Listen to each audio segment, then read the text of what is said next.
अगर आज अपने ऊपर होते हुए शोषण को रोकना चाहते हो तो मायावती जी और चंद्रशेखर आजाद को एक करना पड़ेगा। अगर आपने इन दोनों नेताओं को एकजुट नहीं किया तो मैं आपको दावे के साथ कह सकता हूं कि आने वाले चंद सालों के अंदर जो बारात मथुरा के अंदर रुकी है वो पूरे देश के अंदर रुकेगी। जो समाज के ऊपर शोषण मथुरा के अंदर हो रहा है वो पूरे देश के अंदर होगा और आप उस शोषण को नहीं रोक पाओगे। साथियों नमस्कार, मैं हूं सत्यानंद स्वामी और आप देख रहे हैं सत्या एक्सप्रेस। आपको पता है कि बहुजन समाज में कितने दल बन चुके हैं? आपको यह भी पता होगा कि बहुजन समाज को तोड़ तोड़ कर कई हिस्सों में बांट दिया गया। बहुजन समाज में पिछड़ी समाज के लोग भी आते थे, दलित समाज के लोग आते थे, चौहान आते थे।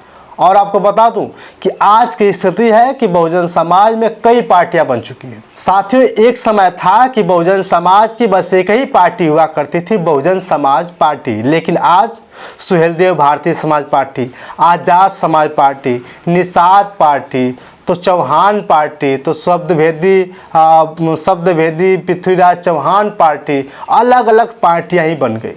और आज की स्थिति है कि बहुजन समाज खोखला हो रहा है। भले ही बहुजन समाज पार्टी खोखली होती रही है, लेकिन उससे कहीं ज़्यादा समाज खोखला हो गया, क्योंकि बहुजन समाज पार्टी ने सबको एक सूत्रधार में बांध के रखा था। बहुजन समाज पार्टी के नेताओं ने सबको एक साथ जोड़ के रखा था कि कोई भी टूटेगा नहीं, कोई बिखरेगा नहीं। लेकिन आज स्थिति यह है कि सब लोग टूट गए, सब लोग बिखर गए और बहुजन समाज पार्टी की एक ही सीट निकलती है। साथियों, लेकिन सबसे बड़ा अगर दोषी आज के समय में किसी को माना जा रहा है तो वो चंद्रशेखर आजाद जी को माना जा रहा है।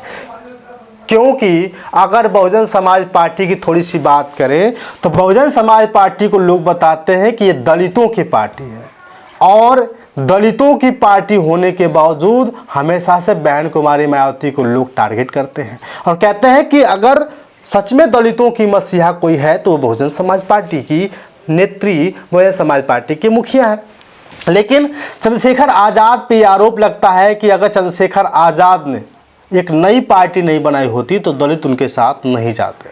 भीम आर्मी संगठन था तो सही था, लेकिन जब उन्होंने पार्टी बना ली तो कहीं न कहीं बहुत सारे दलित उनके हो गए, बहुत सारे दलित मुसलमान बहन जी के हो गए। लेकिन अभिषेक जाटो जो एक शायर है, बहुजन शायर है, वो साफ साफ कहता है कि हम बट गए इसलिए बिखर गए, हम बट गए इसलिए बिखर गए, वरना हमें तोड़ने वालों की किसी मजाल नहीं थी। उत्तर प्रदेश जातिवाद की गर्दन है और अगर हमने उत्तर प्रदेश से जातिवाद को उखाड़ फेंका तो हम लोग उस जातिवाद की गर्दन को भी उखाड़ फेंक देंगे। तो उसी उत्तर प्रदेश के अंदर 2027 का विधानसभा का चुनाव है और ये रैलियां विधानसभा के चुनाव का वो बिगुल फूकेंगी। तो जब हम अलग अलग रह के बिगुल फूकेंगे तो बाबा साहेब अम्बेडकर की सत्ता खा जाएगी, डॉक्टर मान्यवर कांशीराम साहब के विजन की आइडियोलॉजी की सरकार उत्तर प्रदेश में खा जाएगी।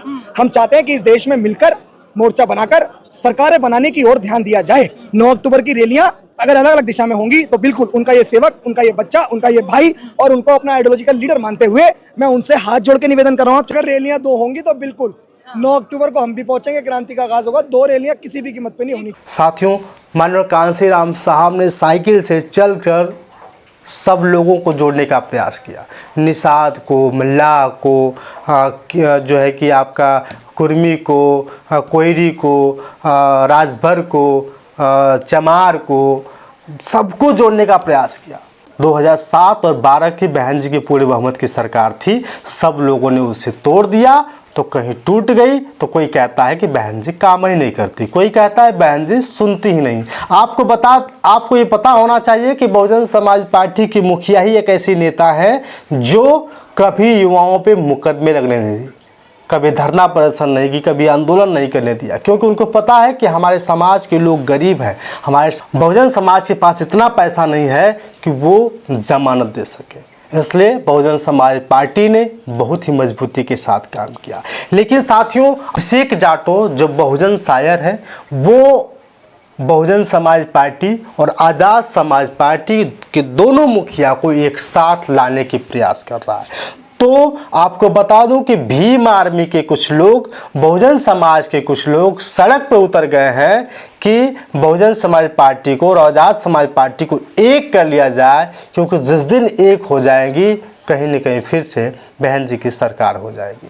साथियों, आज बहुजन समाज पार्टी की सरकार यानी बस बहन कुमारी मायावती जी की सरकार बनाने के लिए सभी लोग तैयार हैं। एक तरफ आकाश आनंद जी निकल गए हैं, लेकिन सवाल यह खड़ा हो जाता है कि अगर चंद्रशेखर आज़ाद जी आकाश आनंद जी के साथ आ जाते हैं या बहुजन समाज पार्टी के साथ आ जाते हैं तो उनकी राजनीति खत्म हो जाएगी, पार्टी को विलय करना पड़ेगा। और ये मुझे लगता है कि चंद्रशेखर आज़ाद कभी नहीं चाहेंगे, क्योंकि स्वार्थ सबको दिखता है, किसी को बहुजन समाज नहीं दिखता है।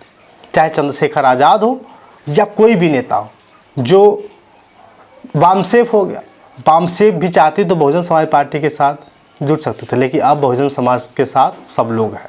लेकिन चंद्रशेखर आज़ाद अपनी राजनीति छवि खराब करने के लिए, अपनी राजनीति को तोड़ने के लिए कभी बहुजन समाज पार्टी में नहीं जाएंगे। जबकि भीम आर्मी के कुछ लोग, बहुजन समाज के लोग सड़क पर उतर गए हैं कि चंद्रशेखर आज़ाद जी को बहुजन समाज पार्टी के मुखिया को एक साथ लाया जाए, एक मंच पर लाया जाए, और ये कह रहे हैं कि अगर चंद्रशेखर आज़ाद जी बहुजन समाज पार्टी के साथ नहीं जाते हैं तो उन्हें कोई भी वोट नहीं करेगा, कोई उन्हें सपोर्ट नहीं करेगा। लेकिन क्या लगता है कि चंद्रशेखर आज़ाद जी ऐसा करेंगे? क्योंकि हाल ही में मेरठ के जेल में बंद अपने साथियों से जब मिलने गए थे तो उनको डिटेन कर लिया गया था, और यही बहन जी कभी नहीं चाहती। आपको पता होगा कि जब आकाश आनंद ने भाजपा और कांग्रेस के खिलाफ बोल दिया था तो बहन कुमारी मायावती जी ने आकाश आनंद जो अपने भतीजे को ही बाहर निकाल दिया था, जो पार्टी से खिलवाड़ करने की कोशिश किया, अशोक सिद्धार्थ, उनको पार्टी से बाहर निकाल दिया। और आपको ये भी पता होगा जो बहुजन समाज पार्टी के उपाध्यक्ष हुआ करते थे जयप्रकाश सिंह जी, आज दर दर की ठोकरें खा रहे हैं। उन्हें लोग बसपा में लाने के लिए अपील कर रहे हैं, बसपा में बुलाने के लिए बहन जी से अपील कर रहे हैं, लेकिन अभी तक बहुजन समाज पार्टी के मुखिया ने कुछ भी नहीं किया। क्यों? बहन कुमारी मायावती जी कभी नहीं चाहती कि बहुजनों का नुकसान हो, कभी नहीं चाहती कि बसपा के लोगों का नुकसान हो, कभी ये नहीं चाहती कि युवाओं का नुकसान है, क्योंकि हमेशा से बहन जी रोज़गार की बात करती हैं, हमेशा से लोगों की बात करती हैं, हमेशा दिल की बात करती हैं।